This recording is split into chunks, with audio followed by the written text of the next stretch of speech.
I would just like to introduce Chris. He's come to give his talk this afternoon, and I met Chris a couple of years ago working on some museum projects for which he's been doing scenic figurative work, and he's currently working on 3 projects for us at the moment, aren't you? Yeah. Which is brilliant. Yeah. One at Wyndham, which is an alley in Norfolk, one at Harrogate, which is the Harrogate Museum, sorry, at Scenic.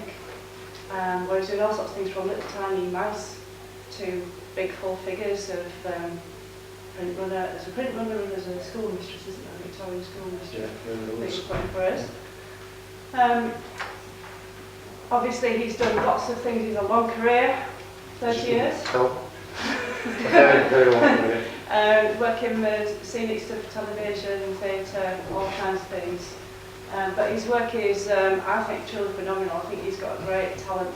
His eye for detail and his figurative work is brilliant. And he has actually said that we could go and visit his studio. He works in Knaresborough. He's in Harrogate, but works down in Knaresborough by the riverside. We could go and visit his studio, which, when I went in his studio, I was going, wow, wow, every time there was this stuff everywhere. It's like it's a really proper artist studio in a kind of rickety old boat house with just things everywhere. You can't move the things. No. It should be a really efficient, fantastic, clear building, spotless, with everything laid out properly, but I haven't learnt the business side of that, which you'll gather as I talk. Anyway, I think I'll just leave you to it. Lovely. There you go. Thanks, Caroline. My name's Chris Kelly. I've been a professional artist since 1984, but I started out when I was 5, and I always wanted to be an artist. So my ambition was just to make objects, and I've managed to pursue that up until the present day. And the way I've done it isn't quite sort of like how a lot of people would do it. I went through art college out of necessity because I had tried to make a living as a painter and failed. So I thought, well, I need 3 years of free time to do my work. So I went back to college, did my degree in that. I got first, I got the year prize, star pupil and everything. Got invited to the Royal College and decided not to go, which was the first mistake. But what I did decide is I had a studio in my 3rd year, and I was doing commercial work already, working professionally as an artist. So I decided that that's how I'd do my work. I'd earn a living and then earn time to do my own personal work. So I'm still doing that. I'm still making lots and lots of commercial work for all kinds of areas, TV, film. I'm going to run, as I talk, I'll try to run through all these images. If any catch your eye, feel free to talk about them or ask me a question about them. But I'll just introduce the first lot. The first ones that are coming now are the first jobs that I did when I left college. And that was mainly for the opera, TV and film. I had a studio at the time and I was doing my own work as well. So lots of these things run in parallel with one another.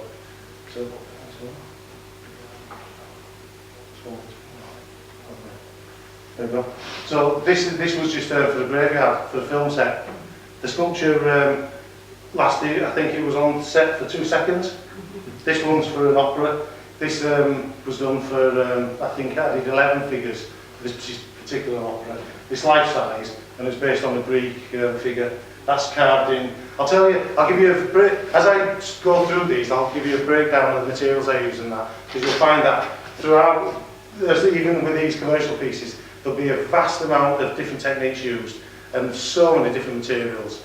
So if you are using any, it's really useful. If any catch your eye, just ask me and I'll try to explain what they are. That's an expanded polyurethane, which is like polystyrene.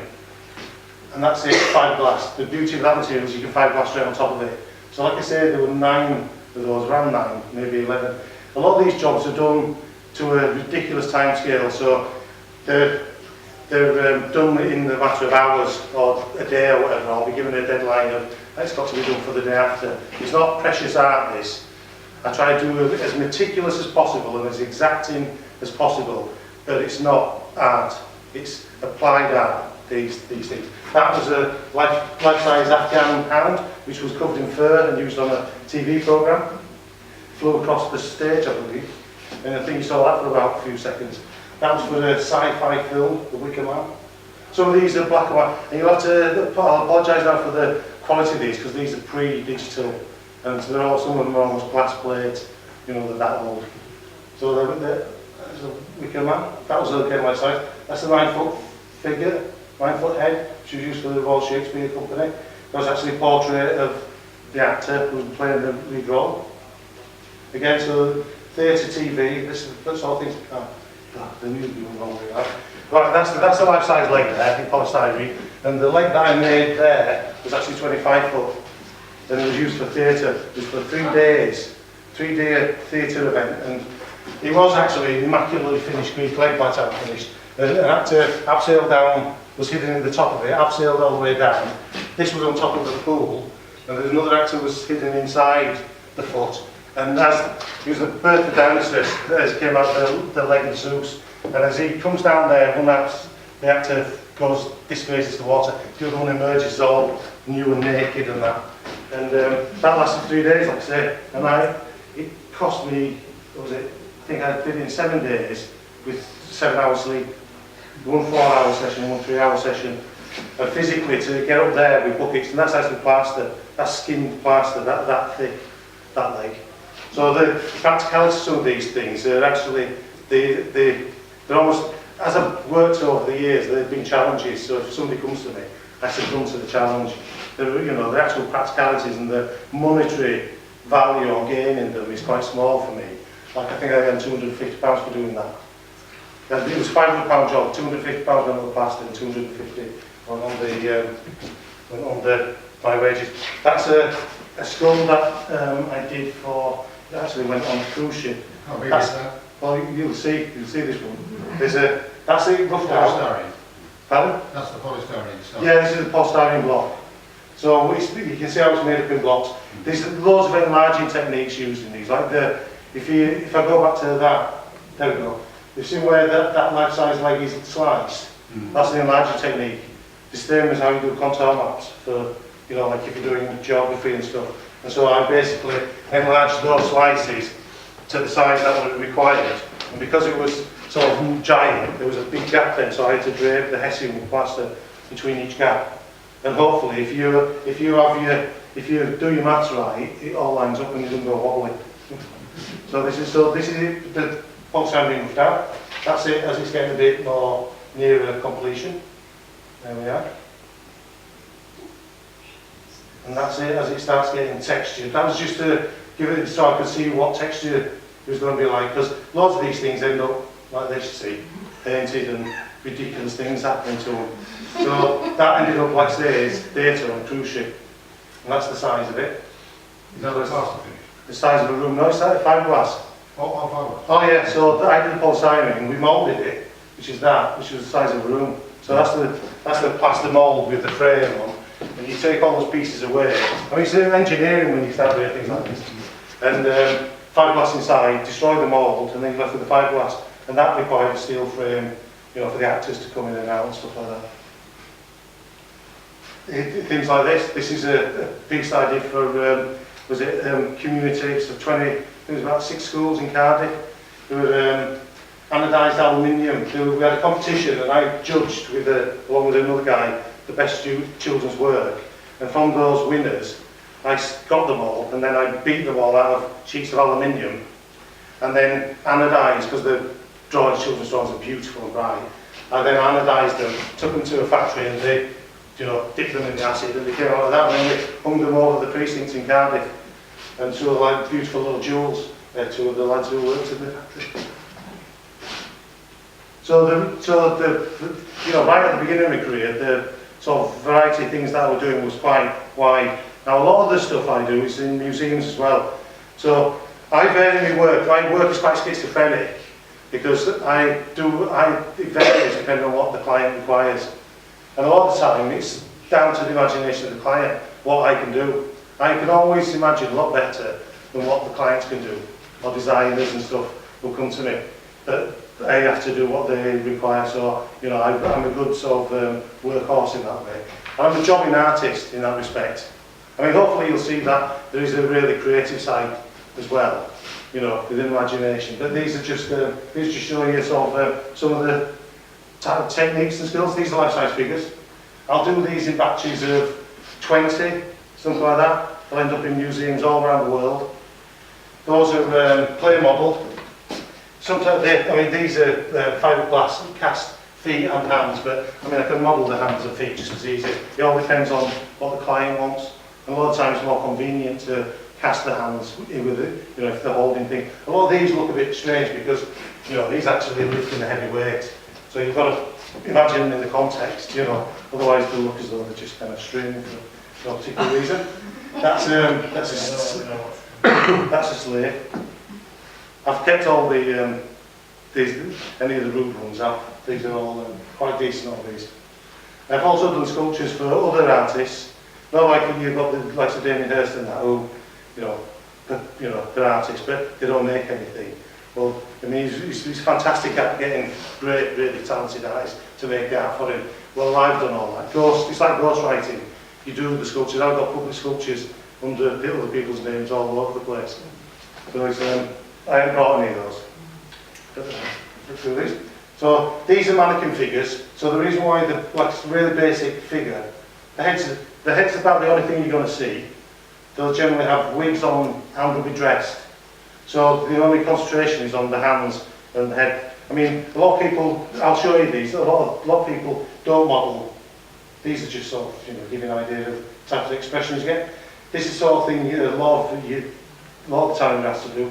You have a flat cast body, which somebody else supplies, and then I'll just model the head. I mean, lab casting is really straightforward. You can do it quite fast. There are dangers to it, and I have known near fatalities when it hasn't been done correctly. Passing out inside the moulds and stuff like that, losing your balance while you've got the mould and then falling in your face and things. All sorts of horror stories. But these are model heads. These just give you an idea of the sort of expressions. Thoughtful. Nice. These are men in conversation. He's shouting out, market trader. And then this is a slightly stage further where I'm required to do something like the hair. Sometimes they don't want real wigs, and so I'll model the hair. And once they're painted up, they're quite accurate. And I mean, it all depends. The accuracy of the figure depends on how much detail they give me, how much it's going to be seen, how close it's going to be seen, and how much money they're prepared to give me, and also how much time I have. Because I mean, a lot of those, like those figures there, they'd be done in a day and a quarter, day and a half. Some of the other now, so you get asked to do all sorts of odd things. This was for the museum in Scotland. This was modern medicine. This was modern and old medicine. It was meant to represent. The first was modern. That's the old. There's the old again. There's modern medicine. There we are again. Oh, I've lost it. That's actually the same figure. They've got the same. It's just split. The face is split down the middle. So if you look at, put the wrong image up, there should be another image where you actually see both of them combined. But I've managed to angle it in such a way that from both sides you get two different figures. These were monks in Belgium. So that's how that one started off. And then the client wanted them to have beards, so I give them beards. They've got glass eyes, these. A lot of the time I'll do these from imagination. I have lots of reference books and stuff, but over the years, I mean, I've drawn when I was 14. I got permission from school to do it. And I used to do it 3 days a week, so I pretty much can do figures without thinking. I don't have to think of a character and then I can do them. I'll always have things just lying around. I'll never really work from direct references unless I'm asked to do a portrait. Because you generally get, the thing with faces is that we're all within millimetres of each other. And once you move those millimetres, you get different faces. So it's quite easy to actually get different forms. As long as you think about your weight and, what diet they've been on and the characters and stuff, then you can sort of imagine somebody. If you've got any questions, feel free to ask. And if you don't ask any questions, by the end of it, I'll throw out some raffle tickets and I'll invite you all to ask questions. Okay? Just to be warned. So there we go now. These are all life-size, pensive. Yeah. You can see, Textures are done with modelling tools. As I go through these, you'll see loads of different techniques and sculpture techniques, clay modelling techniques.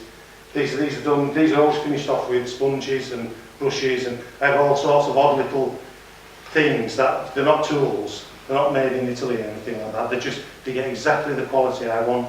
So a different type of sponge surface will give you different pore of skin and things like that. So have you got a dummy head which you then build on top of, or you make a mould of a head, or do you start from scratch? No, it started from scratch. Yeah, just start with a piece of iron. Some sort of Oh yeah, I'll actually use anything, any technique to get a result I want. You'll see from there's one job here where I did some decaying corpses, and I just threw them straight onto a skeleton, a medical skeleton, and that was just convenience. But no, these are all modelled straight from, there's nothing. In fact, what I haven't done is show you the armature. The armature is just literally a piece of aluminium, supported. I mean, I've designed my own armatures so they're more flexible when I come to do moulds and stuff. But I'll keep on flicking through these because a lot of these repeat the same thing. But with the other jobs where I'll start doing the boots, so instead of using like real boots, I'll model them up. These are all characters from a museum up in Scotland. Another one, Victorian. So the good thing about things like this is that whatever job I take in commercial job, the beauty of it is I get to learn so much history. I mean, that's one thing that I actually love about the job. And when I do commissions, the research that I do for commissions is as important as the final thing, for me anyway. It gets me really excited. And I've been fortunate enough to do commissions where the subject has been really, really stimulating. So, I mean, with things like this, I have to research the costume, make sure the costume's right and that, make sure it's the right sort of brogue or whatever. He's like that because he had a clay pipe in his mouth in the final thing, and he was trying to catch some parcels that were falling on the railway line. Again, same, right? What's the same? You end up doing all subjects in everything, military museums, social museums, there's all sorts of stuff. You'll see the range of stuff you end up doing from all different periods. I think that one went to Malta. Then the mannequin ones, this is what happens to them. The reason why you've only got to really concentrate on the hands and the head and maybe the shoes is that the rest of it's covered. So as long as you've articulated the body right, then that's what happens to them. They get dressed in real fabric, or some of them do anyway. And that's just an idea, gives you an idea of what happens to them. Yeah. Get costumier in, and they'll dress them. So they're effectively doing bespoke mannequins, but then in some cases they don't want real fabric and real costume, so you have to model it. So in this case, these were all modelled. You can see how many I'd be working on at the same time.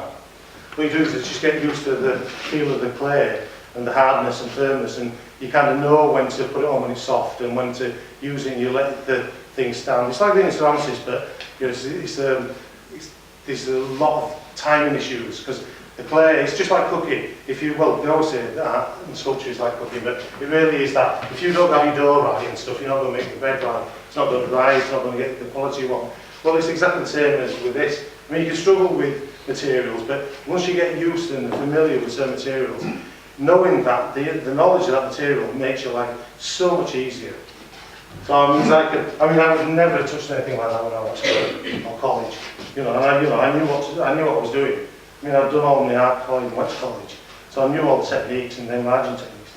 But I'd never take anything like that. That was just sort of like years of just holding mud. Basically, you get a feel for it. You don't fire them? Oh no, these are fired. No, these are moulded, generally waste moulded. So if there's any turns that because I'll just assume that you know it all, and it won't be the case. A waste mould is a mould where you cover that and you destroy the mould in order to get copy. So I would, like you saw the skull, I'll take a plaster copy off mould off this, which is a negative, fill that with whatever material, generally resin, and then destroy the plaster to have a resin copy. So it means you just have one copy. I don't like doing it myself because it's a lot of effort that goes into these. And so whenever I can, I try to do rubber moulds for myself, at least for the head or something. So, because I utilise them in my own work, you see. So what pitfalls are there when, if you break the mould and something's gone wrong? Does that often happen that something might break off, for example? Oh yes, no, quite often, when, especially if other people are doing the moulds, they'll fall apart, and then they've lost the figure. And there have been cases where I've had to remake the figures completely because the moulds haven't functioned, or they'll distort or something like that. And it's amazing that what I model there, how little of it gets replicated at the final end. You know, they're always better at this end because they're sharper and crisper. But these were all done. Those ones I showed you before were all finished with sponges and things like that. These were all done with a metal knife, just a palette knife, because I wanted a crisp edge, really sharp edge, because that's what the designer required. They all went to, was it Woolwich, something like that? Dutch Arsenal. So you can see, they're all in position, they're all gunners, so they're all holding shells and things like that. That's why they're quite static. You know, these are the poses that they requested. And do they still exist? I don't know, no, I don't know. I mean, some museums, you know, they're done for councils and they might last for about 2 or 5 years, something like that. Others, you know, they might still be around, I don't know. I don't go back on any of my jobs in case the client wants to ask me questions. So I never go back. It's like relationships, you never go back. Yeah. So you can see the crisp edge? So with those, I mean, a lot of the time I'm working from just little rubbish photographs, and before the internet you were having to resource. I mean, I've got a vast library of reference books and stuff, because I mean the internet's absolutely brilliant because you can just track down anything you want, but it seems best if you can get the actual objects to work from. Yeah, I'll keep on through. And then, after I've done that, I mean, I'll come back to those figures because it gives you an idea of what happens with jobs. Jobs are never how you think, they never finish exactly how you imagine they might. And I've got commissions in here that I'll show you, where the job that I started and the place that I actually made the job for changed through the course of the job. And you sort of, you know, it's quite a shock when it first happens. Now this was, this is another way of how I work. This is a little maquette. So a lot of the time clients require a model to give them an idea. I mean, those figures are made straight, you know, I just make them straight up as they are, and they're quickly done. But sometimes you know, the client needs to visualise something, so I'll do a little maquette, that's about that big. And then, you know, maquette is just like a working model. Sorry, Chris. Oh no, that's alright. I think I've left my phone on. And then that's the size that you see there. That's the maquette. And that's the size of the figure turned out to be. That's just, I mean, a lot of people will scale that. They use a scaling machine. And the scaling machine, like you're saying with that leg, where you use slices, the scaling machine is, scaling frame is where you put frame around this and you might measure off all the measurements, depth measurements and stuff. Or you can use what's called a pointer machine, which is like a sketchograph but in 3D. You've used sketchographs. And by with things to about that size, I can control, I know where they are. You know, once it gets beyond that size, about 1.5 to 1 3/4 I can do. You physically can't get your arms around it, and so you can't. And it's almost it's almost impossible to imaginatively get your mind around the other side of the figure. And so I could get any of you to model, and I can guarantee that you would all start modelling from one angle, and it would look fantastic from one angle. And then when you walk around it, it'd be like that, it'd be flat. Just like Giacometti. You know what Giacometti's were? Giacometti spent his whole life sitting static in one chair, modelling his sculptures, and they had the model in front of him like that, and he never walked around the model. His whole thing was about face to face with the model, the existentialist, nihilist in it, and he was dying to get round. So all his whole like 20 years work is about him sat trying to get round imaginatively around the other side of the model, and that's why you get those amazing sort of narrowness and weird sort of depths in the sculptures. There's always a reason for everything. This technique here is called, it's like a pellet technique, and it's what they used to use in academies. And the way you do it, I mean, I use a lot of techniques just for fun, so to relieve the boredom. But the way you do this is just roll pellets, and you have bigger ones, and then as you get to the finer bits, you start using smaller. So, smaller bits, like that, around the head and stuff. And then what you do is you work to all the high points. I mean, the sculpture is all mathematics, really. It's all about measurement and stuff like that. That's why now with computers, they've just started, you know, with the computer animation and stuff, to actually digitise. This process has been going on for thousands of years, where you measure off and you take all the high points and stuff off figure in order to make sculpture. Now they can do it digitally. I mean, it's brilliant because it's got to save loads of time, and hopefully people will be, you know, expand their imaginations. But with this, you just work to your high points, and then once the academies, once they've done that, what they do is they, yeah, I left that as palette, see?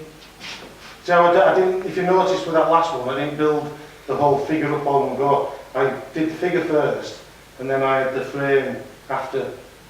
So that's how I kind of like start from the inside and work the way out. And when you see some of these, you'll see that I actually work from the skeleton. I actually model the skeleton just for fun, and then put muscles on and put skin on it and things. There, you see how that goes? That figure, it ended up completely smooth. You know, I just, once I got it to the shape and everything like that, I just took the tool to it and I just smoothed it all off. And then it ended up as fiberglass on a really big sort of thing. Yeah, little child. They're all sizes, all ages, depth. You cover all subjects. The beauty of doing other things like this is that you cover all different subjects. It's almost like TV.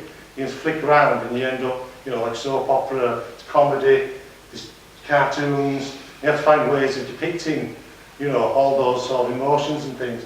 These ones were loads of corpses from Malta, you know, and so I just worked out ways of, you know, like making the drip blood and stuff and things like that. These were slaves. I think that was a job for 14 figures. They were all sort of like in the hold of a ship. So you get to do all nationalities, things like that over the years, all races.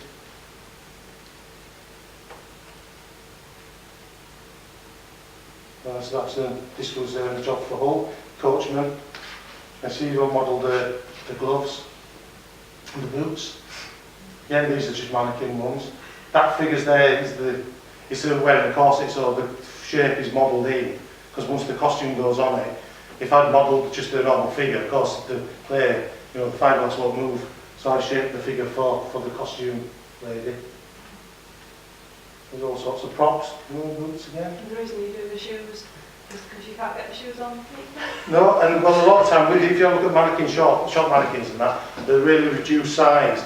And if you do that with museum pieces, because a lot of the figures are by people start standing on the shoes and the hollow underneath. So unless you find a way of filling them, you've got, and a lot of people, these are so rushed for all these jobs that there's never any time like that. It's actually better, and that's more robust, because that ends up in fiberglass. It's much easier to keep, and of course it's not fabric or leather, so it's not going to wear.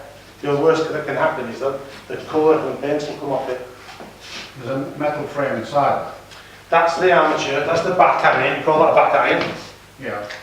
And then within that, I designed my back iron so you can adjust the height of it, and you can swivel it as well. At that point there, and also here, so you can bring it out, which gives you complete flexibility.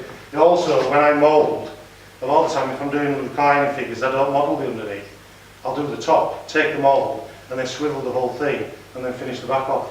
And then it saves you physically, you're not, you know, doing, I mean, because a lot of sculptures have been so big, you end up doing them upside down and that. But it's not, Inside the model, there's nothing. it's just clay. There's no, inside there is a steel and aluminium armature, so it's like skeleton.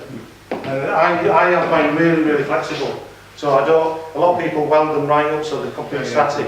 But I leave them flexible so I can just play with them and adjust them. So quite a lot of figures, I'll start them in one way and then I'll just adjust it. You know, and if it needs it, I'll just, you know, hoist it up, arm up, so you don't, you know, on wires and things, so it's like a puppet. This is a more finished body, because more of the body was required. So you can start seeing the musculature, the clavicle and stuff like that, they're quite apparent. You know, they want more texture with it. It's a convict, he was in London. You see, the mud and stuff, that actually was the stand for him. And then these ones are figures where I actually model the full thing, costume. And a lot of the time what I do is I'll get appropriate bits like buckles or things like that, and rather than model them and spend time doing that, I'll get the appropriate thing and I'll fix it into the figure and then be able to mould it. You've got to really know what you're doing to be able to do that, and it's not as easy as it looks. Like those things there, the cast, the real object is moulded and then I'm cast in resin, but while the resin's still soft, I've got it and wrapped it around the figure. So you've got to really sort of like adjust and use lots of different techniques. But this was a batch of about 9, I think, figures. Kind of like pseudo film figures. This was Bollywood. This one had to, and she had massive drapes by the end of it, billowing down the back. And I was like a Zorro figure, I think. I had to, for copyright, I had to do my own version, so I did a nice little skinny one. You see? That's all modelled. That's all real. And then the little bow there, the little tie, that's just fabric.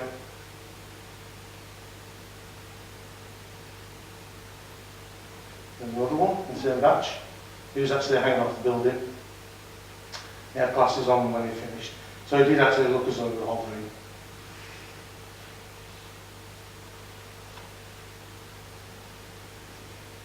See, there's the detail. You get the seams, and I'll work in the seams on the jackets and stuff like that. And on other ones, I've actually textured them with actual real fabric, so it reads like, you know, tweed and stuff. It all depends on, you know, like I say, time and things. If you look at the, you know, the straw boats, it's quite accurate. The pattern of the things. It's all illusion, and sort of, you know, like just to make you believe. And when I show you some of the other ones, you see. Is that fabric, that, or is that? No, that's just all modelled. It's all clay. The only thing that's cast is the hand, and that buckle is resin. All the rest, all the stitching and stuff, is all just done. It's all done by hand. And I'll do for those in 4 days. I'll set myself 4 days. I have to set myself day times because that's the money.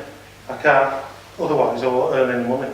The hourly rate is actually quite low, and I'm not very good at business, but I haven't earned a great deal of money over the years. I lost a few hours in mine, but that's what you have to do. You have to really sort of like work.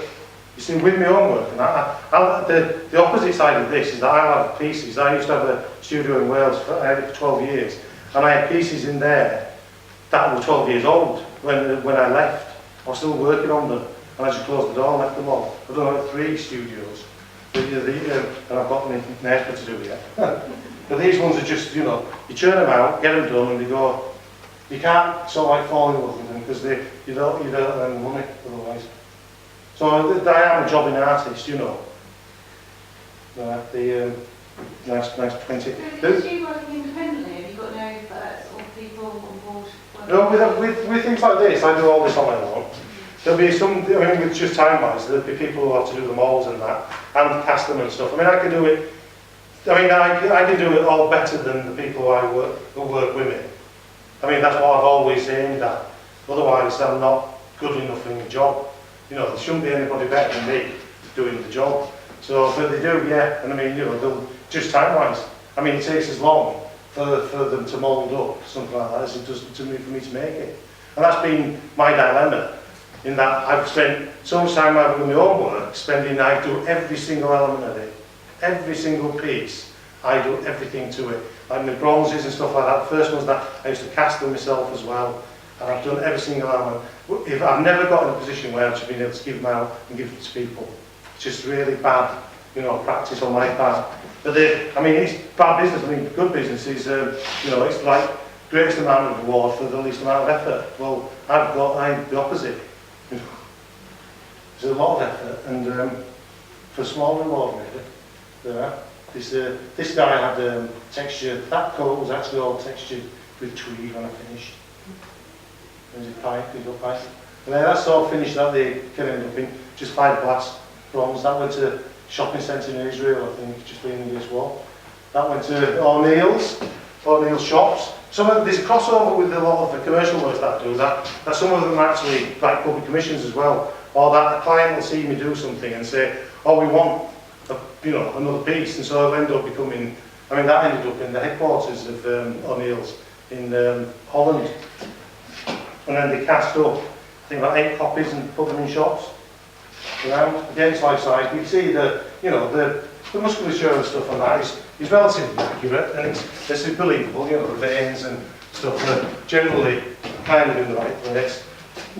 I mean, who's going to check? That's what I always work on basis.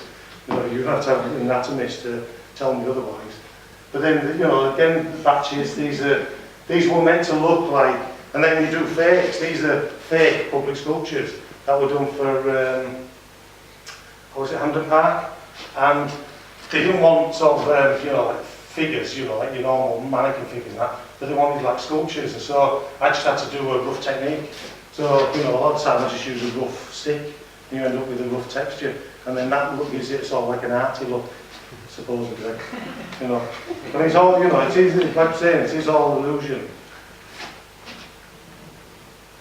And then you get things like this. They asked me to do that, and you would never have the foot on the floor kicking the ball. There's no dynamism in it, but because they weren't prepared to put the steel structure in the base and through the figure, they ended up on the floor. And I've done that with actual bronzes for big name people and stuff, and they've been so scared of doing a structure inside, you lose all the chance of doing a fantastic dynamic figure. I mean, it's absolutely galling. You're doing this stuff and you think, if only, just let me have a bit more time. These are, I think he was about 9 foot actually. He was quite a big basketball player. Well, we're on about that should be there, but I'll get on, let's look, is there molds? There. I'll come back to that one, that's moulds. That's a moulding technique. I've thrown a few images in of some of the moulding techniques.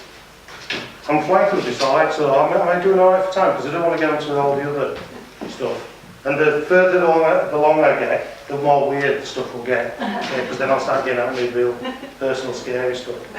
Are we alright with that? We just have to so you've had Well, yeah. 5 minutes. Yeah, well. Right, this is like a decaying mass, this one. This is like, about putting things into the figures. That was just modelled. And then, there we are, see that there, that's a moulding wall. And you can either use metal or clay for that, you call it shimming up. And you create that creates all the edges of your mould. And that's done with clay, so that will be cast in one piece, the head and shoulders, and then this part of the body will be cast in another piece, and then you join that up and then lay it up in resin, and then break it off. I think half of the figure's already in the mould. It's just about making it out. I mean, a lot of these I started for the first sort of 10 years of working. I didn't take many photographs of my work, and then of course it was in the days of slides and black and white and all sorts of stuff. And so you send slides off and you never get them back. So there's thousands of pieces of work that I've produced that I've got no images of. And so I do try to systematically just record at least one image. And now that I've got digital cameras, that is so much easier. But even then, with deadlines and stuff, you're working. And a lot of time you're working in ridiculous light. Once the light goes, unless you've got an ideal lit situation, that quite often I'll be modelling figures in light like this. It's completely ridiculous. First time I ever modelled in artificial light, a big job. I thought it was looking spectacular. I modelled it through the night, got up in the morning, natural light, everything was like that, deep. I cut it back twice as much as I had to rebuild the whole thing. Because everything was so exaggerated with the light. This is the decay. I think I forget how many I did. The whole bunch that were meant to be figures in the tombs, and through different process of decay. And so with that one, I think I just used the teeth. There you go. So what I did was, that's all clay. Tried to get the skin, to look like skin moving and tightening up, and there's the muscles, like just stiffen and go rigid and rigor mortis sets in. Trying to imagine how that, is, and trying to get the quality of skin, And then that's the next stage, that's another figure. You see the skeleton underneath? That's actually just a plastic skeleton. And then as you build up, it's so much easier to do it. because it meant that I got the skeletal quality. That's before it's actually finished. There's still got a bit of roughness to it. Oh, what's that? I think that might be different. Like I say. And then we go on to the ridiculous. These are, so I was saying the subject matter and that is all dependent on, these went to excavate, so you end up in the strangest places. I mean, that's the other good thing about the job. I mean, a lot of the time I don't go to the site and I install the jobs, you know, there's never enough time. But when you do, it's a great thing because you go off to some, you know, really nice place, a good excuse to, it's like, you know, it's like having a hobby. It's a good excuse to go somewhere. It's like that Norfolk job, the Abbey, just designed some sculptures for Wyndham Abbey in Norfolk, and I've been to Norfolk. So I'm definitely going to pay a trip, just to, you know, yeah. Great job though. You see again, fully costumed, and all modelled, even the boots on that one. There. So, why they wanted an old lady's roller skating is beyond me, but that's what they asked. There she is, all wrinkly. I mean, they are actually a lot more detailed than these. These are, you know, you lose a bit of the image. And I think she had glass, there you go. That's what they ended up doing to her. And a lot of the time, unless I'm painting them, you don't know what they're going to come out like. Sorry about the finish. And so that's what, you know, and you are susceptible. You know, well, the person who paints it is as important as you making it. Because I've modelled things, and honestly, I've modelled so much detail and it's been painted out in one go. By, you know, like a complete moron with a paintbrush. You know, using, you know, so you've got to, you know, you really know what you're doing. And it is best if you can do your own work, you know. I mean, I painted, like I said, before I sculpted. I mean, I used to do sculptures when I was a kid, but I thought myself a painter when I was younger and stuff. And I still do all painting and printmaking and paper making and all those arty things. You know, there's another figure. There's a businessman, he ended up on skis with a bowler hat coming off his head. You know, I modelled that. There's a suitcase and there was an umbrella that went with him. So, you know, if you put your picture on around, you can get a bit of a dynamic effect going on. There you go. This guy went in a pub, jumping jacks. He was a hillbilly. And so that's how he started off, and then he started giving him these little flask of beer, and then, well, it was whiskey in it, tea would have been, and then, you know, put a nice straw hat on. You know, details there. You know, there's detail, there's, what's his name? Oh, he'll come to me. The Australian guy. What is the photorealist sculptures? Diane? No, W.N.O. No, that's the earlier. Well, they're all life cast. Dwayne Hanson's work, they're all life cast, they're not modelled. You know, that's just life casting on just a really detailed thing. If you have a look at a lot of Hanson's stuff, and a lot from that period, the thing with the life cast is that actually you do get shrinkage. It's a really small percentage, and if you have a look at life cast figures, they generally just have this sense of being small. You know, they don't breathe. That's why I like modelling them. You know, I mean, I can life cast, and I've done it, you know, I've life cast 14 figures for Germany for an exhibition and all things like that. But, you know, I love modelling, you know, and I love that sort of betrayal of reality, you know, so trying to convince somebody that, you know, this bit of mud is the lace. You know, I mean, it's completely absurd. You're talking about a guy who does a lot of stuff for like waxworks, or used to work for waxworks. He used to, yeah, he's oversized, not life-size. Yeah, no, he exaggerates them. He works on scale. I mean, I've done pieces like that. It's great psychology scale. It's where you make something look exactly, absolutely real, but you change the scale and you change your psychology. Ron Hewitt, that's the man. And he worked in film, and he brought film into sort of like the galleries. But the beauty of what he does, the reason why they look so detailed is that they're not painted. They're done with the resins, and they're done with glazes almost, and it's the silicons that I use. So it's the actual material, and if you look at his work, he never models anything other than the skin. It's all dressed, it's all cloth. It's all cloth or hair. You know, he never models, he doesn't go, he hasn't dared go that far. He's a coward, really. You know, so that it's easy to do the skin, you know, it's easy. You know, And then this one's another modern one. This is a group. So some quite often you do as like separate figure or whatever. And other times I'll do like sets, you know, like little vignettes. These were Vikings arriving on the northeast coast, I think. No, the Anglo-Saxons, I can't remember that. I think it's Anglo-Saxon, isn't it? Yeah, the Anglo-Saxons. And see all, I mean, with this bit, this is actually done in a factory with a firm. You know, so a lot of the time I'll go off and I'll do the jobs there rather than my own place. Because some of my places have been absolute hovels, and like the one I'm in at the moment, they're not practical places. So if you can do the jobs elsewhere, you know, they'll have better space. But if you do get into this line of work, you've got to expect to be very dirty and you end up in some real backstreet dives and stuff. You know, you wouldn't believe for the beauty of some of the stuff that comes out, that you see out there, you know, the way it's produced. In this country, not in third world countries, it's actually appalling.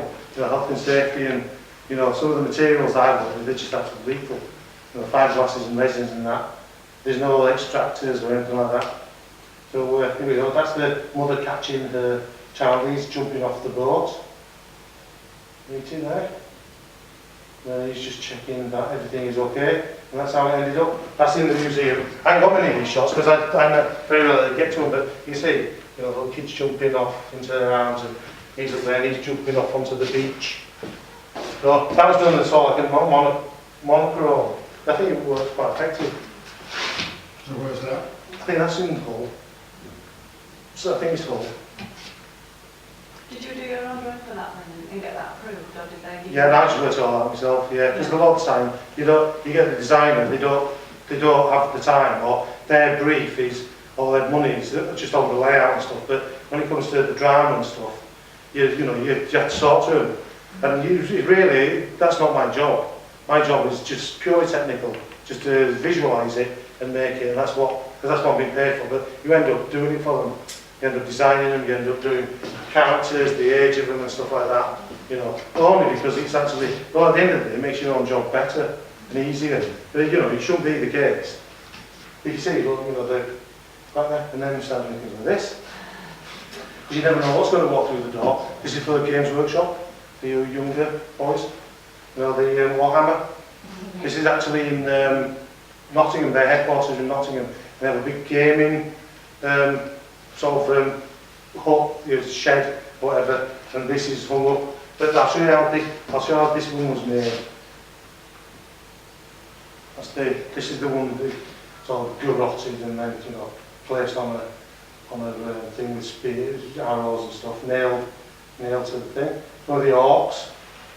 So if you have a look, this is how I made it.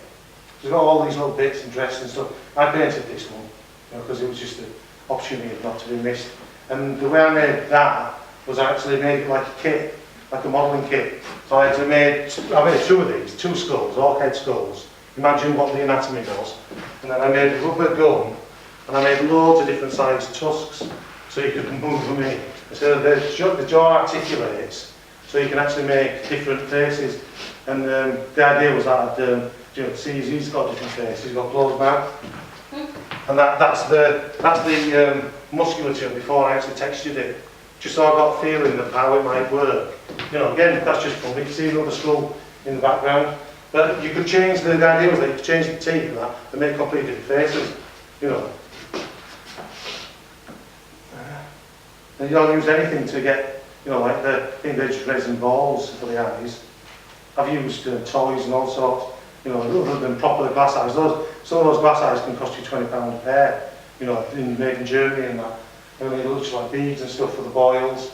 You know, just use brush there for get the rough, torn tendons of the muscle. Because once that's moulded, it'll just make fantastic texture, like rich muscle. And that one's on a build-up, you know, in the back of his head. There we go. And then things like this, the children. And then this is about scale. I showed you the one big figure, the 9-foot figure. These were only about this big. Little dots on a railway line, you know, above a. They're meant to be waving like railway children at the train. And then these, I think I did 40 of these figures for a museum in Israel, another museum. And they're only that big. They're weird size, 2/3, which is absolutely bizarre because it's not small and it's like a child, but then they're adults. and they wanted a rough texture. So it was a really tough job, that. Really awkward thing to do. And of course, with real life-size things, for things like buckles and stuff, you can generally, buy, and they'll fit, proportionally, they'll fit, and measure, if you're measuring off, like your shoe and that, if I'm modelling it, it's much easier, just I know the sizes. But when you're doing it, you're scaling as well, then it just complicates it even more.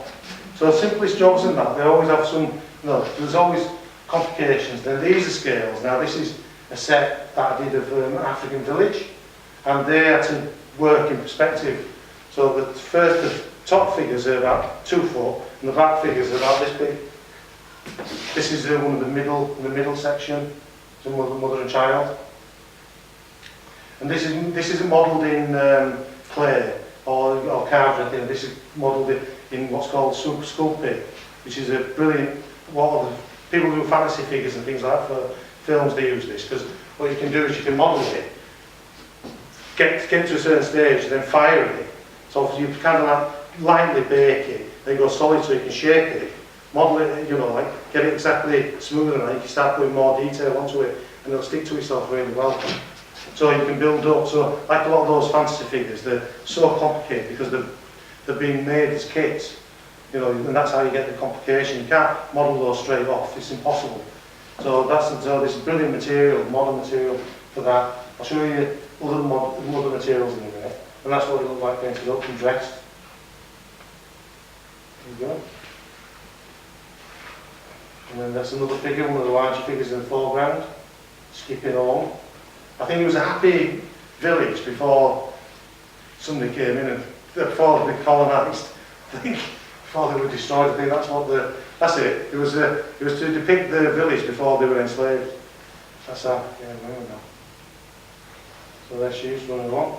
You see how much they changed. I know the pictures aren't brilliant, but the expressions in that change completely. You got to imagine how they'll be. Because when you're doing it in sort of the monochrome of the modelling material, you know that they're going to be different, and they'll, look, this is another material, plastiline. This is like your modern plasticine. So plasticine was the clay with linseed oiling. Plastiline is actually, it's got wax in it, and it never dries out. It's absolutely magical material. And if everybody, any of you get into modelling of any kind, that's fantastic. You don't dirty the house or anything, and it comes out of the carpets. You can cast it, you can mould it, you can use it for anything, and it is an absolutely immaculate thing. You can see they're, quite detailed. The anatomy in those is, quite correct. You can see why he's like this, and the second he turned out to be like that. And what he's doing is he's got the other guy, and they're actually decorating each other's bodies. So. It's the clay, it's the ceremony that they're doing, so they just put dry clay over each other's bodies. So there we are. He's going back like that, and he's sort of like drawing his fingers along it. And there he is, plastiline. Yeah. A lot of the time when I'm taking photographs, they're in partial light and that, so that's why it's not that they're just bad photographs out of focus. And like I said, they've been transferred from slide and all sorts of bits of junk to make them digital. That was a little figure in the background with the goats running in the background. That was one of the smaller figures. There's the old lady. The fantastic figure she got. Really liked her. And then, this is what happens to this figure. That figure there, the one I just showed you there, they're both the same figure. But what I did was, because I cast those rather than in resin, I cast them in material which is called fast cast. It allows you to apply heat to them, and if you're careful you can do all kinds of stuff, and you can manipulate them, adjust them, and then cool them rapidly, and they'll stay in that. They forget the elasticity. So that's the same figure, it's just the arm bent down, cut carefully, head twisted and that, and just like dressed, and they've got some figures out of it. I love doing things like that. So what's preventing her from falling over then? You know, you amateur out the back, because some of them they're sort of almost suspended. Well, those figures are only that big. Right. And they just stood up on little stands. Those are. They're solid cast there. And that was a bull that was in with a set. That's the super sculptor, and that's how that one ended up. Tethered bull, So this is another set with this Arab set. Again, these are to scale. There were one figure in the foreground and one in the background. That's the background group. Again, that was just plastiline. And Did then, you paint those? yeah, I painted these and that. All the best, the good ones I do. I like doing the little ones and that because they're easy. You don't have to use loads of buckets of water. You know, and that one was in the foreground. What paint do you use? Do you use Scenic paint or? Acrylics, these are, yeah, just with size, you know, they're just sealed in. So they're, and then sometimes you coat them and that, you know, spray them, depending on where they're going. And then these figures here, for the same job, architectural, they're that big. No, your iFix figures, they're that big. So they are literally, you know, they are that big. So to get those, and it's not like as though you, see a lot of nowadays what you do with a lot of toys and stuff like that, it's like the medals that you get, you know, for the Royal Mint and stuff, they actually model them that big. And then you mechanically, like with CNC machines and stuff, reduce them. Well, so you get the detail, the exact detail, and as it goes reduced, it gets sharper, it becomes sharper. But with things like that, you know, we haven't got the, you know, people want bespoke things, but you've got to find a way around it. So I've found loads of DV techniques to be able to save myself lots of time with making things like this. You know, a whole bunch of them. Doing all sorts of stuff. Kind of baskets and things. That's another job for medieval castles, Richmond, I think we went to. The banquet scene, you see, you know, they're only that big.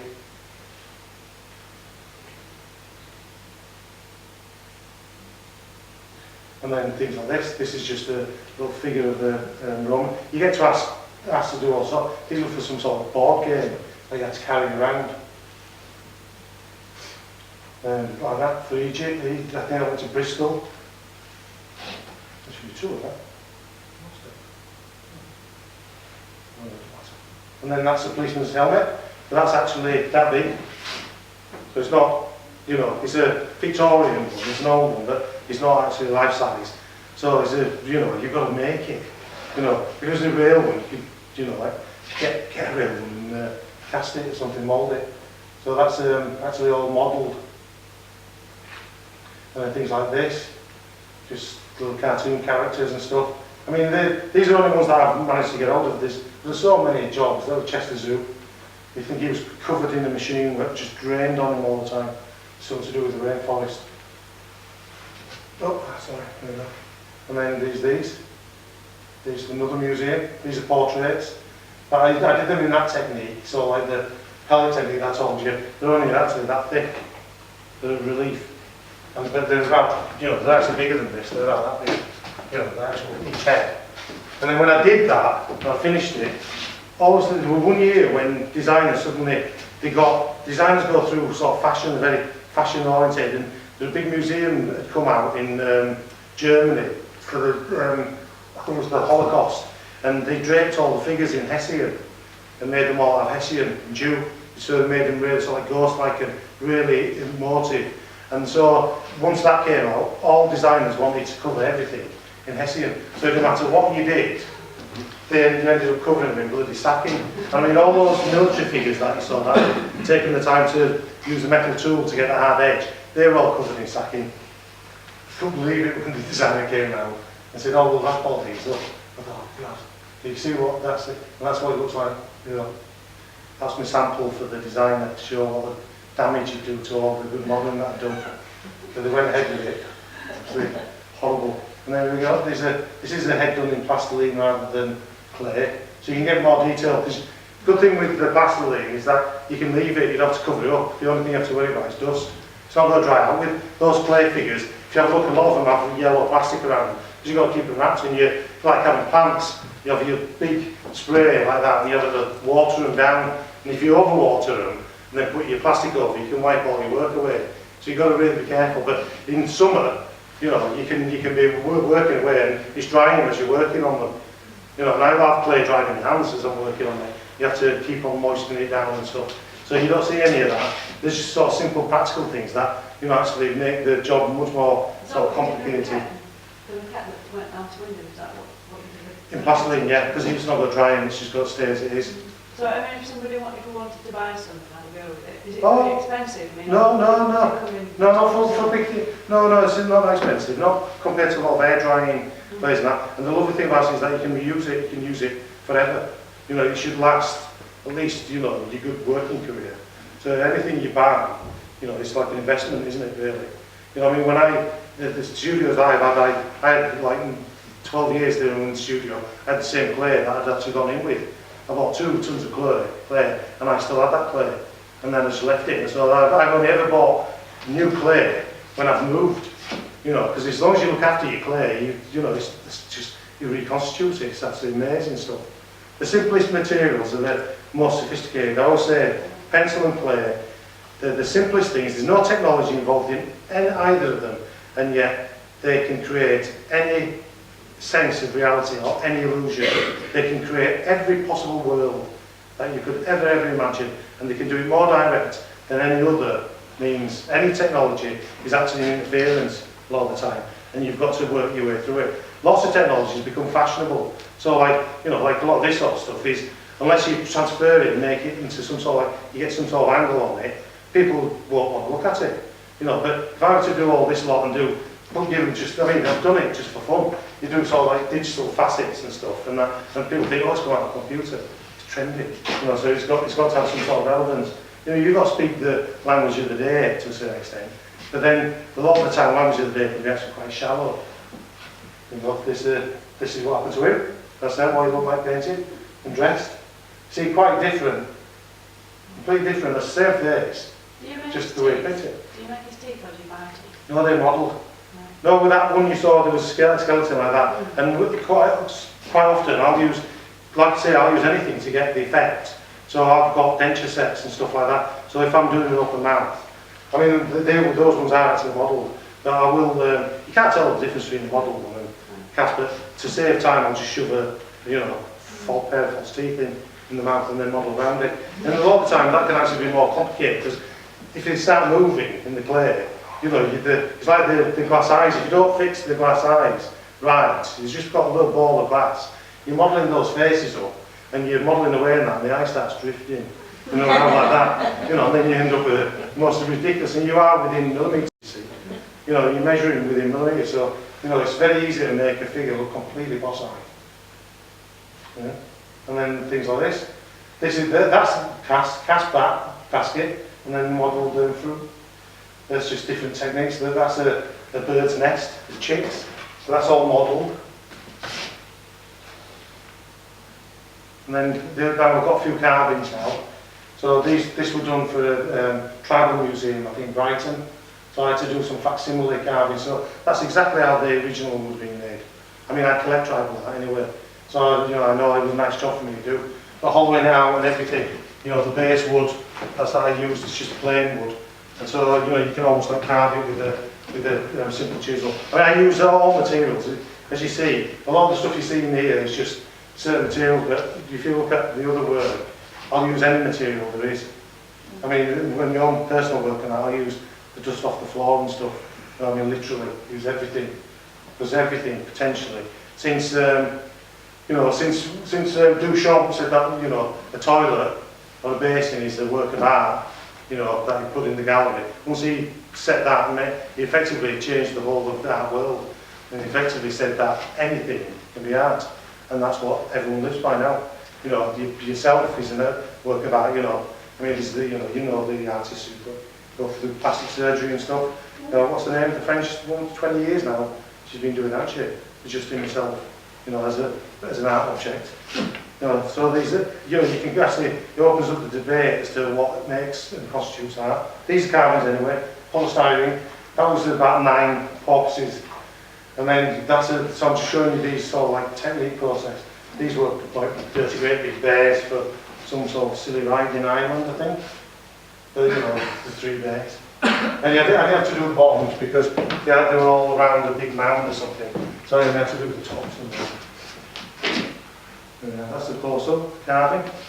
But the carving technique, that actual technique is exactly the same as any monument that you'd find in fascist Germany or you know, Russia or whatever like that. It's exactly the same processes, it's just done in polystyrene rather than stone. I employ the same reduction processes, squaring off, blocking off, and getting all the working to all the high points and doing all the facets and breaking it down like that, and then rounding when appropriate. It's exactly the same as they do. This is, I mean, a lot of the jobs, like I'll design them, so I designed all these little characters for, I think it was another O'Neill's shop. And that's in the pot, oh, should be in the squared off one, that. And this one, I had the block squared off with the grid. So that was that one, and then textured and painted to make it look like wood. You know, just actually grooving it and stuff. And then once they saw that one, I liked it, so I wanted another 3. So I did 4 of them. And they went in Tiki, I don't know where they went. That's close up. But they're literally only 4 inches thick. How do you get the smoothness to the polystyrene? Sandpaper. You just sand it? And just absolute delicacy of touch. Believe me, if you sand it like that, polystyrene, even high densities polystyrene, just pulls up all the holes, all the bobbles go. But if you do it in a particular way, almost like strokey, you always caress it into shape. So you get it as close as you can, and then literally they're all finished off with your sandpaper. And all these edges and that are cut just with an absolute sharp blade, just a clean blade, not a knife, just a blade, and just cut it absolutely accurately, and you get a crispness then. There's not a lot of people can do that. So do you just use like carving tools? You're not using like any kind of machine or? No, you can actually use chainsaws on polystyrene. I've seen guys doing big chainsaw, big sculptures using chainsaws and that. But I just use saws, and then when I get nearer, for the bigger pieces, I'll use saw, block it, get rid of all, reduce as many of the edges as possible, get rid of the bulk. And then with things like that, I use wire brushes, just wire brushes that painters use, and stuff like that. I mean, I've got some pieces in here which are made out of foam, which I use tweezers to sculpt. And they're lifelike figures. I deal with the first one, Lucy, it was that I wanted to look like a stone carving, but when you went up to it, she actually moved. And I actually fooled as one of the best stone carvers in the country for that piece. When you draw it? You know the things, you should have seen his face drop when he moved. You know, so insulted. Sorry, what? I'm just thinking, when you draw, when we saw the picture of the orca, or whatever it was. Oh yes, yeah. Yeah, what do you draw it out with? Do you see the mark? Oh yeah, just a permanent pen, just permanent marker. And so, to get rid of that then, because obviously when you want to paint it, you don't need to have any Marks on it. No, well once you start carving, a lot of the marks you make, the minute you cut, they disappear. Right. And so that's when the fear happens with people. So, but there are ways that you can actually maintain the grid. And it actually, by some of those bigger pieces like the skull, if I were to mark it out, it would look exactly the same as computer packages that you have. You know, when you're doing the computer animation and you see the bent grids as they form, it's exactly the same thing. Because you can bend the grid. What you do, as long as you've got the datum line there and there, so you've got your square edge, you can measure off a square edge. And so you can just lay your right angles against it and you can redraw the line. And so even if you're going down to that sort of depth, if you've got your upright and you can measure in that right angle, you can mark your grid pretty accurately. I mean, after a while you get used to doing it just by eye. But there's, but that's the. So then this is another job. This one went to Cutty-Sark. They started off like that, little badge, and then the badge grew. So again, this is done as a kit. This was done as a facsimile of an original piece, which is massive. But the original got wrecked and ruined, and they couldn't afford to make. Well, they couldn't make a mechanical copy because all that would have done was copy all the erosion and stuff. So I had to make a sort of facsimile, but about almost I think a quarter of the size of the original, if not less. And again, I had really limited time. And to scale, it should have been a lot higher, but they obliged me to fit it because it was going to go in the floor, within a cavity within the floor. So I had to cheat the relief, the modelling. So I had to sort of like manipulate it to try to get it to look like the original. You can see it's all thistles and stuff. And then that's it, looks a pewter finish. That's what it looked like when it was done. Before it went under the ground. You see all the, the oak and thistles and stuff. Nice glistening thing, just before it was polished. And then things like this, like Roman seats. I mean, there were dozens of those, you know. Things like that. Beavers, dancing beavers. These are that size. Oh, I've lost one of those. And then this is the wall in the deep, which is 30 metres long, that wall is. So there were 12 people who worked with me on that. There was one team who actually were making all the rock work, and I had 12 lads working with me, making these. Some of those were real fossils, but they cost a fortune, copies of real fossils. And so what they'd do is they'd buy a head, and then I'd make up all the skeletons. So I had a team, I made up all the individual bones, and I had teams casting them all. So I made all the spines and stuff. And then there's quite a few of them, and mine, the complete fake. There's not one single bit of it is a real fossil. And then I arranged them all on. The nice thing was actually doing the arrangement across the wall, you know, because that's a massive area. It's actually, and physically to get up to do it, you know, and then just to physically work them in and stuff, you know, the ichthyosaurs would turn out nice. And then just physically we can see how big. That was a castle, and that's a real one. And it's looked that big, you know. And you have to sort of like hoist them and manipulate them before you can get, you know, you can get them in the, you know, position before you can actually start shaping them. And then all that carapace and stuff is all fake. That's all, you know, what I knocked up. And that's one of mine. That's another one, massive whale. He went the whole length of the wall. He did. All the bones and that, they're all fake. Same with the ichthyosaurs. There's that size. That's the scaffold that you can see. That's the hangar. That's an aeroplane hangar. So you see how big it is. And there's the illusion. See, it's all on there. It's only that thick. And it's just on a wooden frame. It's just like theatre.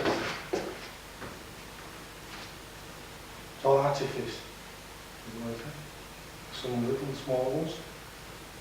There's the close with each saw. And that's an ichthyosaur that I actually did for another job. Unfortunately, this is polystyrene, and the way I do these is I carved them, doing carvings and sort of shape them. There were about 3 ichthyosaurs I did.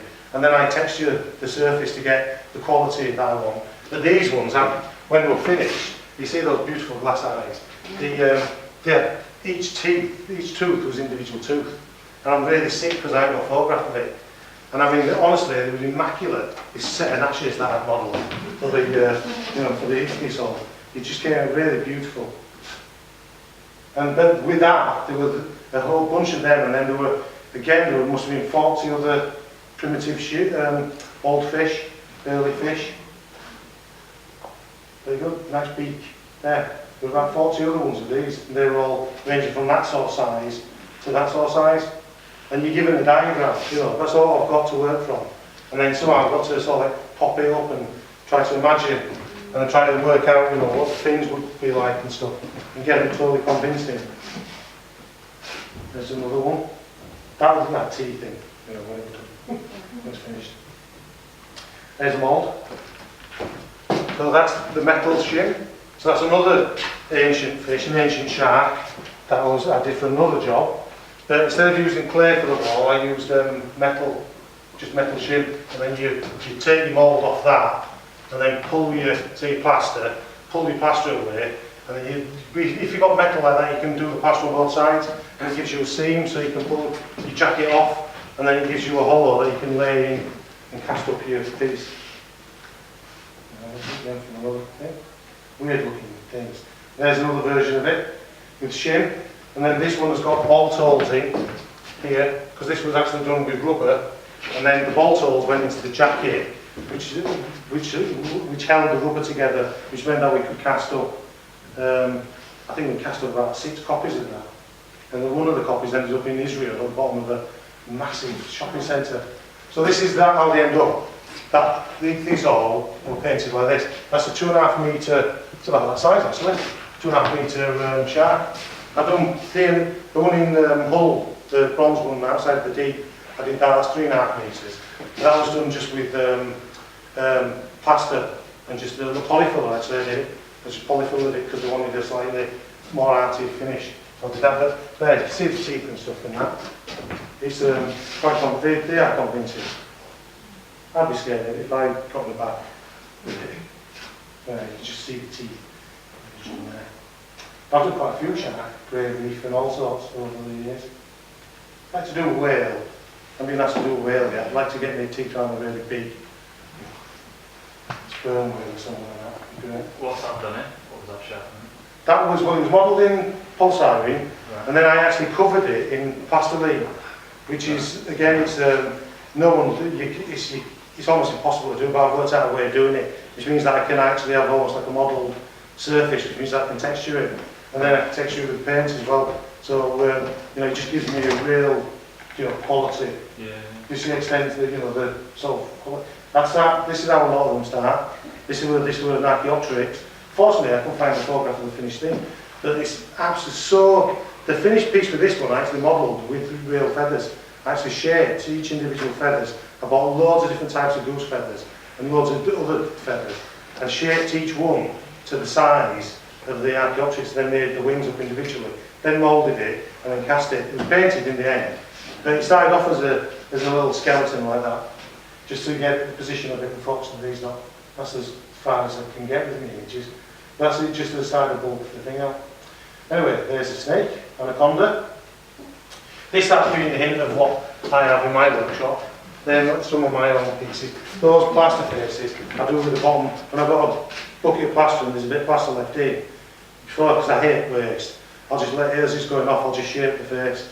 And I've got dozens of those things over the years. I mean, they end up just, you know, being left and that, but they just keep me occupied.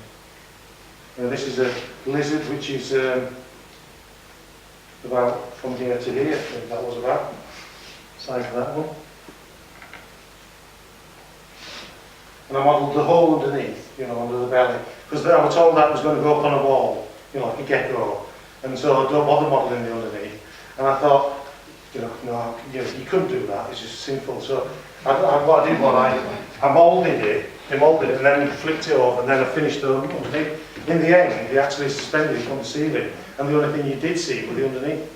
So, you know, I actually did them saving the job. That's a dog. These are the animal ones. We're moving into the animals, mammal world now. So that's just a model dog, the hair. Yeah, that was actually, it's pulling because it's on a lead. So there was actually somebody holding it back. That's why it's like that. The Bacardi back. So that's about that big. That's in the headquarters of Bacardi in Costa Rica, is it? Something like that. And then this is a horse. So this is the horse armature that I made up. So, and then, yeah, do like that. You can see the scale. There's that little figure of the guy that you saw earlier. So these are life-size coach horses. And I had to do them in this pose because the world's expert required them to be in this. Otherwise, I would have had them, you know, like the head and the hair, the mane going and that. So they had to be quite static, which is a real shame. But you know, 2 weeks I did these. I had to do these. You see the veins and stuff, they work well. Roofs are nice. The unfortunate thing with this job is that they weren't painted very well. See? That's the mould, the beginning of the mould for it, with a wall. That's one of the other ones. There were 2 of them. And there's the clay, and there's the fiberglass. You can see where the walls of the seams are for casting it. So each one of those is a separate piece that's laid up in resin, then joined back up again, and then basically glued back together, and then reworked, rubbed down, and then painted. That's not the finished painting, but that's as they go in, and then the hair's all fastened up, and that's all the paint doesn't go on the hair. And there's the rest of them, painted them up. And these African animals, these are all life size. This again was back to about 20. I think I did 20 mammals and 12 marine life. So I did the shark, sunfish, conger eels, everything, flying fish. This is a desert fox. A few little things there. A wild cat. links, mean looking links. I can turn now. And that, you know, not, that's a desert wolf, real scraggy looking things. They are fantastic animals. But there you see the, you know, there's the, you know, you still got, you know, other the anatomy's all there. You know, like I said, they're all worked up from, you know, from the skeleton, you know, just to get the accuracy. A nice polish to it. It's, you know, one for the male. It's a desert cat. Somebody can flatten themselves down, almost like a bug. This is another one, but this is how. So there would have been like the Archaeopteryx. There would have been sort of like a little wire aluminium frame there, just to bend in a position. And then a lot of the time I actually made skulls up. I like making skulls.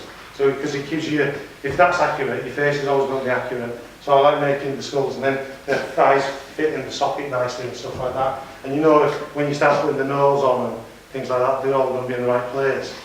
So, and then, yeah, look, that's nearly even, you know, just marking out the muscles. That's just starting to build up the bulk of the fur over the muscle. Then the fur's starting to go on. And then it ends up being painted. Right. And then it ended up in a tree. You know, just like that. Little gerbils and jerboas.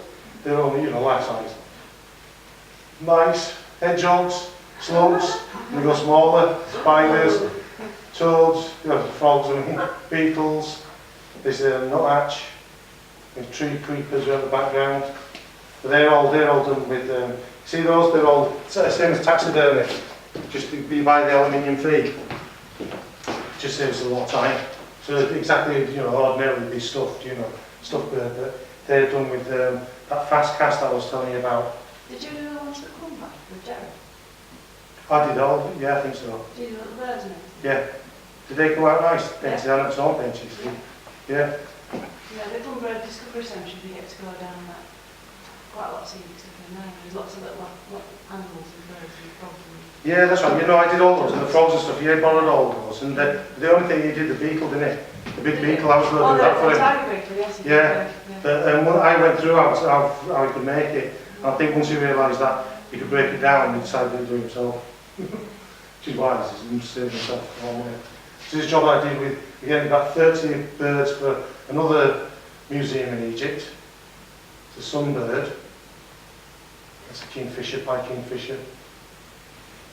And these were different orcs, buzzard. So, unfortunately, there we are. That's it. But they're all, again, life size. Heron, dove, rock dove, not a lot dove. I forget what dove now. Nice vulture. These are big bugger, you know, like that. You know, that's all it's been modelled up. The ibis. I mean, they are a lot more detailed than the photographs show. Each feather is modelled.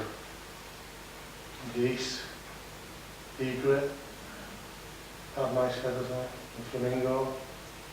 You see, so the job's done as batches. You know, I'll get a whole load in and then churn them out, and then, yeah, we'll do it. Beautiful thing.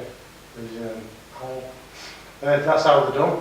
And that's the reality of it. Look, just dirty, crappy bits of material like fiberglass and plastic, so you have to rub down, and the dust is horrible, you're rubbing and sanding them down and stuff, and you end up with that illusion of someone else. That's the beauty of art, you know, that's why I love it so much. That's how they were made. I'm backtracking now. So you had those nice painted things, and then you've got the plastiline, glass eyes and that, and then just the plastic, so I can get the form, the shape of the wings, so I can get the quality. And I made all these up as separate. I made all the beaks. I made most of the legs. One or two of them I were able to buy because the birds were so unusual. You can buy the real, you know, like real feet. So I modelled them all up. Same with all the beaks and stuff. There were one or two that I bought, but all the rest were modelled, all the skulls. And I set them up, you know, with the armature, kept the skull on there, feet on there, and then modelled and started doing all the rest. And you do them like that because it's easy for moulding, because then you mould them in separate bits then. Instead of trying to mould it all in one go, you've got the practicality. It's just much easier to handle. Those are the big bronzes that you see in out in the streets and stuff like that. They're not one big mould that made them. They're cast up. Some of my pieces, that could be about 100 pieces. And they're all put together, welded back together, and then worked in. Oh, which, am I doing the right time? Because I don't want to get onto me, because this is all been tested. We're on 5 to 3. So if I give it a, I'll wind this up and I'll get another few things in. You see, they're like kits, all the bits. So, that's it.